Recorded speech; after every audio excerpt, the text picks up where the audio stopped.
If you own a home or rental property and plan to pass it down one day, this single decision could mean your family pays $0 in taxes or hundreds of thousands. Same property, same value, different timing. And most people get this completely wrong. I'm Henok, a licensed certified public accountant and tax strategist. Today, I'm going to show you how to pass your home or investment property to your heirs in most tax advantaged way possible. There's one rule in the tax code that quietly determines whether wealth is preserved or unnecessarily lost. It's called step up in basis.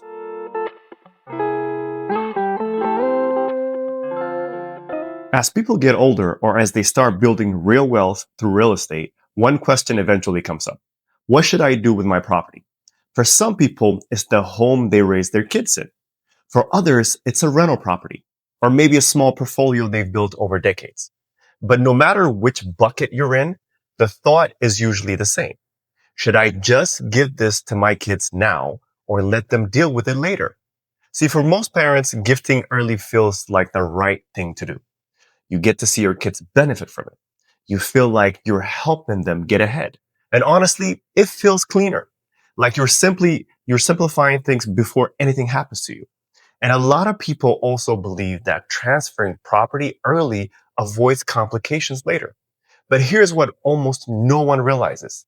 That decision, as well-intentioned as it is, can quietly trigger one of the largest and most avoidable tax mistakes families make.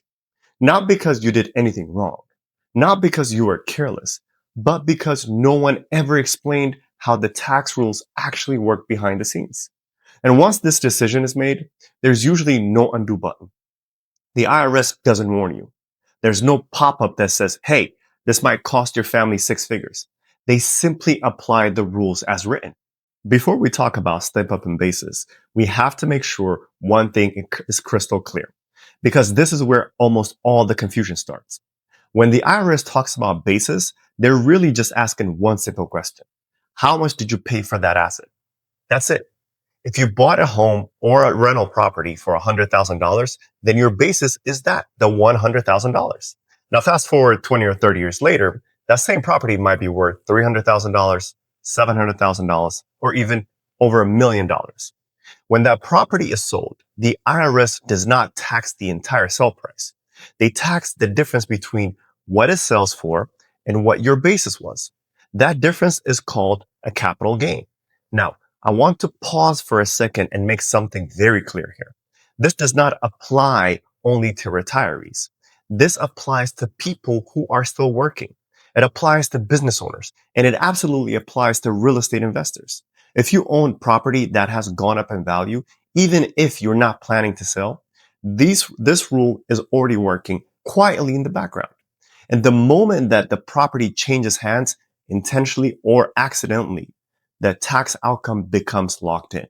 So coming back to basis, if a $100,000 property is sold for $300,000, that $200,000 increase is what gets taxed. Now here's where everything changes. Everything depends on when the property changes hands. If you transfer the property while you're alive, your original basis goes with it. Your heirs step into your shoes. Same basis, same tax exposure. This is where a lot of families get tripped up. One common belief is if I give the property now, it'll be simpler later. Another one could be my kids aren't going to sell, so taxes don't matter. And for investors, a big one is depreciation wipes this out anyway. None of those statements are automatically true. And assuming they are without understanding how the tax rule work is how families accidentally create six-figure tax bills. Now let's talk about what happens when the property is inherited after death. When that happens, the IRS essentially resets the clock. The basis becomes the property's fair market value at the date of death. This is what's called the step-up in basis. And this single reset is what separates a massive tax bill from no tax bill at all. If your heirs sell shortly after inheriting the property and the value hasn't changed much, there may be no capital gains tax at all. Same house, same value, but completely different tax outcome. Here's the part most people don't realize. Once a property is transferred, the tax outcome is usually locked in. There's no rewind button. There's no do-over. The IRS doesn't look at intent. They apply the rules exactly as written, which is why timing, not generosity, determines the tax result.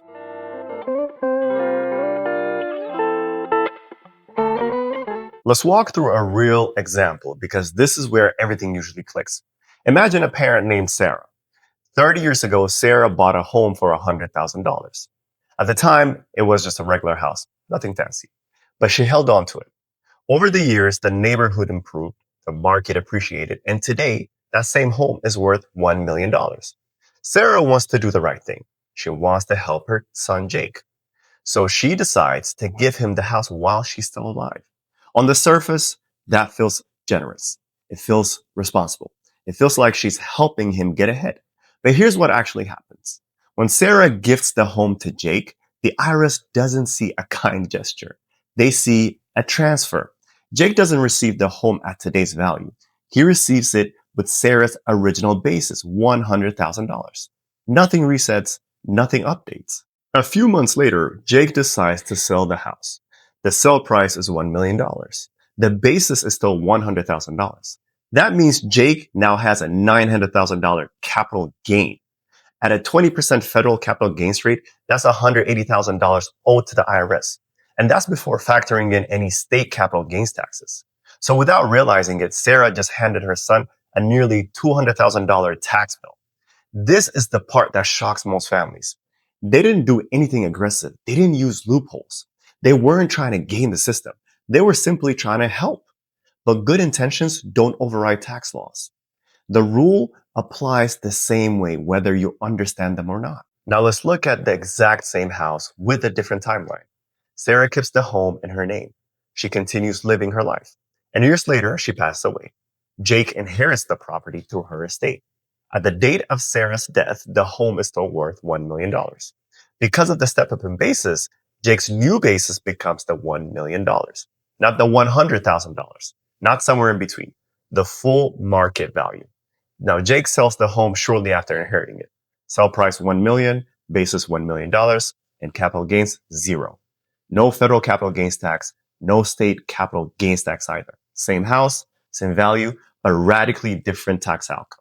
See, that one timing decision was the difference between Jake losing nearly $200,000 to taxes or keeping that money to use for his family, his investments, or his future. This is why estate and tax planning isn't about tricks. It's about understanding when to act and when not to.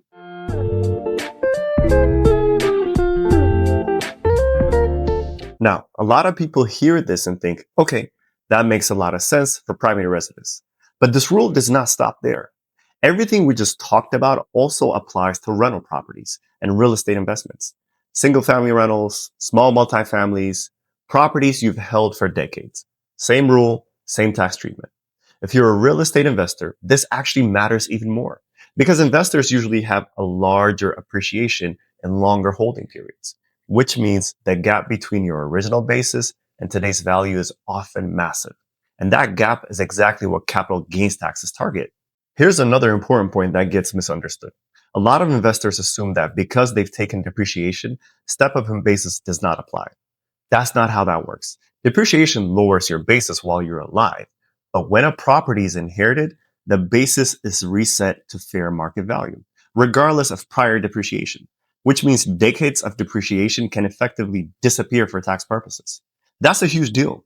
And here's why this matters, even if your heirs don't plan to sell. Because step-up in basis isn't just about selling.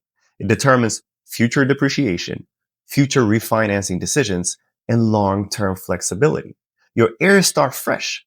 This is how real estate wealth moves from one generation to the next without being slowly eroded by taxes. Not by rushing transfers, not by guessing, but by understanding which decisions should wait and which decisions shouldn't. And this applies whether you own one rental property or an entire portfolio. Now, at this point, some people ask, so what should I actually do? And the answer for most families isn't complicated, but it does need to be intentional. See, in many cases, it's far more advantageous to keep property in your name and allow your heirs to inherit it properly. That usually starts with a clear estate plan, a will, or better yet, a trust, especially if you want to avoid probate and control how assets are passed down. But here's the important part. This decision should never be made in isolation. What gets families into trouble is making tax decisions based on intuition. What feels fair? What feels simple? What sounds generous? But tax law does not respond to feelings. It responds to timing, structure, and sequence. And a small decision made years too early can quietly undo decades of appreciation. Another smart approach, if you want to help your children while you're alive, is to consider other assets, cash gifting, funding education, helping with down payments. Those options often create support without triggering large, unnecessary tax consequences. Again, this isn't about doing nothing. It's about doing the right thing at the right time. Now, to be clear, waiting is not always the right answer. There are situations where transferring property earlier makes sense, but those situations are specific, they're deliberate, and they're planned. The mistake is defaulting to action without understanding the trade offs. That's where most people go wrong. Most families don't lose wealth because they made bad investments. They lose it because of bad timing. If you own a home or a rental property and care about legacy, this is one of the most important tax rules you'll ever learn. If this helped clarify things for you, make sure to like the video and subscribe for more tax and estate planning breakdowns like this. If you own a home or rental property and want to make sure you're not creating unnecessary tax problems for your family, I've added a link below where you can book a call or learn more about working with me. And if you own a property, comment the word home below. I read the comments and it helps this video reach more people who need to see it just like you. I'll see you on the next video.